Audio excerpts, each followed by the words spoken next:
So here is my proposition. Return to Navarro. Bring the child as bait. I will arrange an exchange and provide loyal guild members as protection. Once we get near the client, you kill him, and we both get what we want. If you succeed, you keep the child and I will have your name cleared with the guild. Star Wars: The Rise of Skywalker may be earning lukewarm reviews, but The Mandalorian just delivered one of the best episodes yet, and it's about damn time.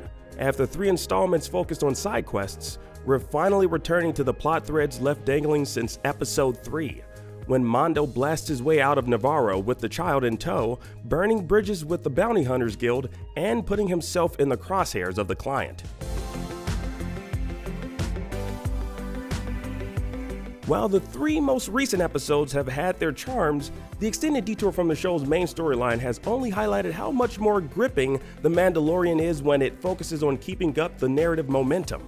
Episode 7, The Reckoning, seems like it's just setting up for the Season 1 finale, but we still get plenty of action in the build-up to the big climax. Werner Herzog's enigmatic client is shockingly killed by his boss, Moff Gideon. After failing to retrieve the child, and our heroes are left trapped in the cantina, gearing up for a good old-fashioned shootout with Gideon's considerable ex-Imperial forces. It's kind of surprising to lose Herzog's mysterious villain so soon in the life of the show, but with Esposito waiting in the wings, it makes sense that the screen isn't big enough for 2 epic bad guys. And no sooner have we officially learned the real name of Mando's Ugnaught pal, Quill.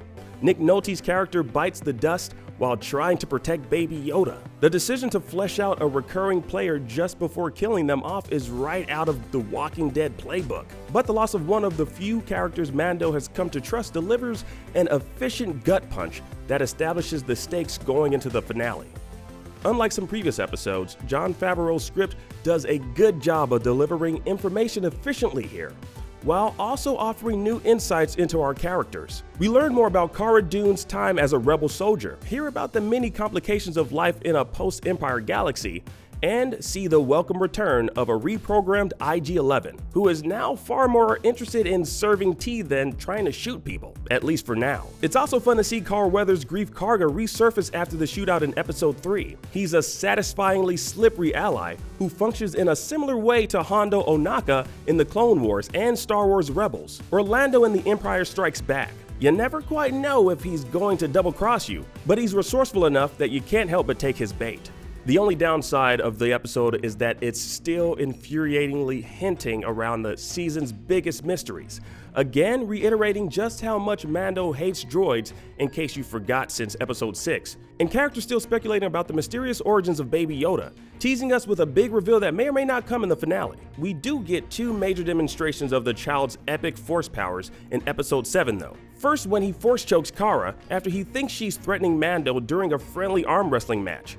Then later when he heals Greef from a poisonous wound. It was fairly obvious that Baby Yoda was trying to heal Mando back in episode 2 after his fight with the Mudhorn, but seeing the extent of the child's power is still impressive, especially since this marks the debut of force healing in live-action canon after years of use in the old legend stories and several Star Wars games. Episode 7 is setting up the long-awaited confrontation between the Mandalorian and Moff Gideon in the finale, as well as hinting at some much-needed answers about Baby Yoda's origins. But it still manages to be an entertaining ride in its own right, giving us just enough new information about our main characters to feel like we're finally making progress, combined with some well-timed action sequences. The loss of Quill is a satisfying sting that hammers home what our heroes are up against. And while it remains to be seen whether The Mandalorian can satisfyingly tie all of its plot threads together after half a season spent on side quests, it definitely feels like we're building towards something big.